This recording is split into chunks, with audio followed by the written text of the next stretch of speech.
C'est un plaisir et un honneur pour moi de participer à l'invitation du gouverneur Toli, que je salue, à ce symposium célébrant le cinquantenaire de la Banque des États de l'Afrique centrale. Je suis sincèrement désolé de ne pas pouvoir être parmi vous aujourd'hui à N'Djamena. Bruno Cabriac y représente la Banque de France, mais je tenais néanmoins à vous adresser ces quelques mots. Ce symposium est placé sous le thème des réformes monétaires et financières dans la CEMAC. Et c'est d'abord l'occasion de rappeler tout le chemin parcouru par la BEAC depuis la signature des accords de Brazzaville en 1972. Ce chemin a été riche de succès collectifs. L'union monétaire s'est élargie avec l'adhésion de la Guinée équatoriale. Je veux m'arrêter particulièrement aux progrès accomplis dans la dernière décennie. Tout d'abord, le cadre de la politique monétaire a été profondément rénové avec l'élaboration d'un nouveau dispositif de gestion de liquidités à l'échelle régionale. La politique de gestion du collatéral a été elle aussi modernisée.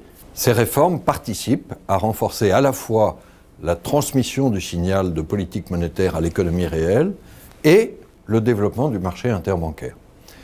Par ailleurs, le dispositif de supervision de la Commission bancaire de l'Afrique centrale, la COBAC, a été transformé pour évoluer vers une surveillance fondée sur les risques et sur des règles prudentielles alignées sur les standards internationaux de Bâle II et Bâle III.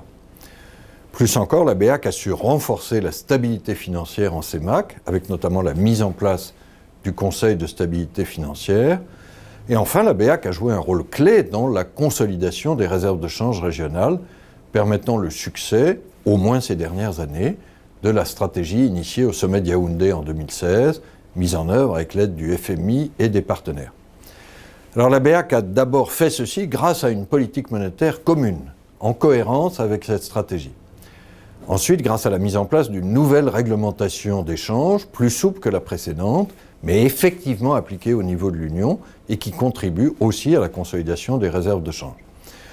Je pourrais aussi relever la fin du financement monétaire direct des États, qui est indispensable pour asseoir l'indépendance de la politique monétaire, la modernisation de la gestion des réserves de change, la mise en place de plateformes de transactions interbancaires et bien d'autres progrès.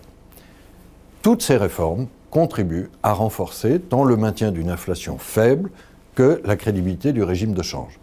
Elles sont à mettre au crédit de la BEAC, de la qualité de ses agents et de l'indépendance de ses dirigeants. Mesurer la résilience des économies de l'Afrique centrale, c'est aussi constater la solidité de son système monétaire. Ce dernier est original à double titre.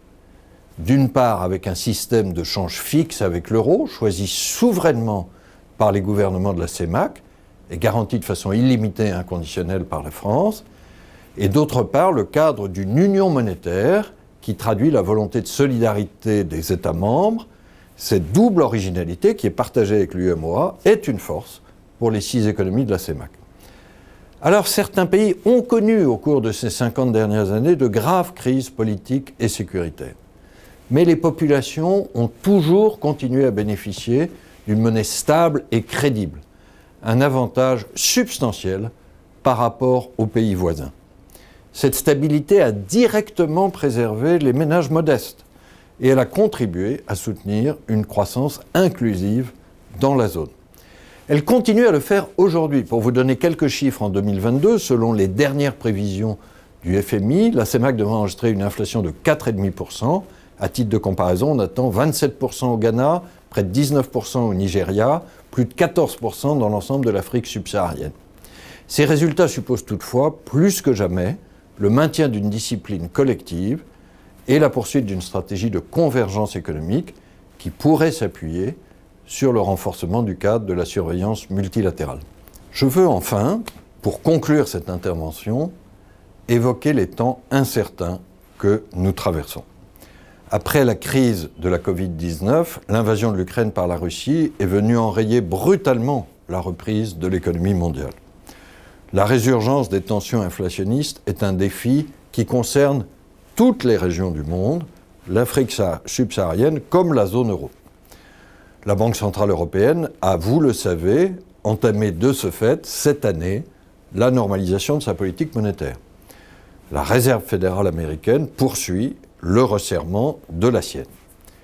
C'est aussi le cas de nombreuses banques centrales africaines.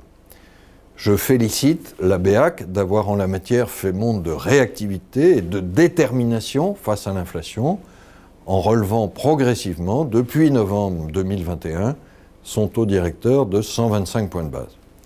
Cette intervention contribuera à contenir les tensions inflationnistes en CEMAC, qui devraient retomber, selon les mêmes prévisions, de 4,5% à 3,3% l'an prochain, et à soutenir ses réserves de change.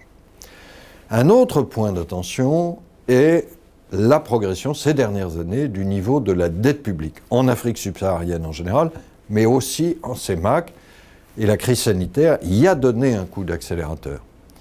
Avec l'actuel contexte de resserrement des conditions financières, la consolidation des finances publiques est plus que jamais indispensable. Face à ce double défi, inflation et dette publique, je veux insister sur la nécessité de préserver l'indépendance des banques centrales et de la politique monétaire.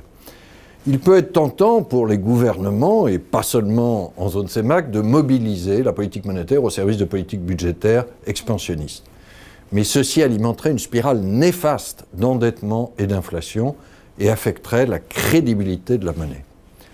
La faible inflation, les avantages que l'union monétaire et le système de change procurent à la CEMAC sont étroitement liés à cette indépendance et à la résistance à ce que les économistes appellent la domination budgétaire. Le système monétaire qui est le vôtre, qui conjugue solidarité communautaire, stabilité et croissance inclusive, est, j'en suis convaincu, un atout précieux face aux crises. La BEAC en est le gardien. Nous devons enfin, tous comme Banque centrale, faire face à deux défis plus structurels, le réchauffement climatique, qui se poursuit hélas inexorablement, et la numérisation.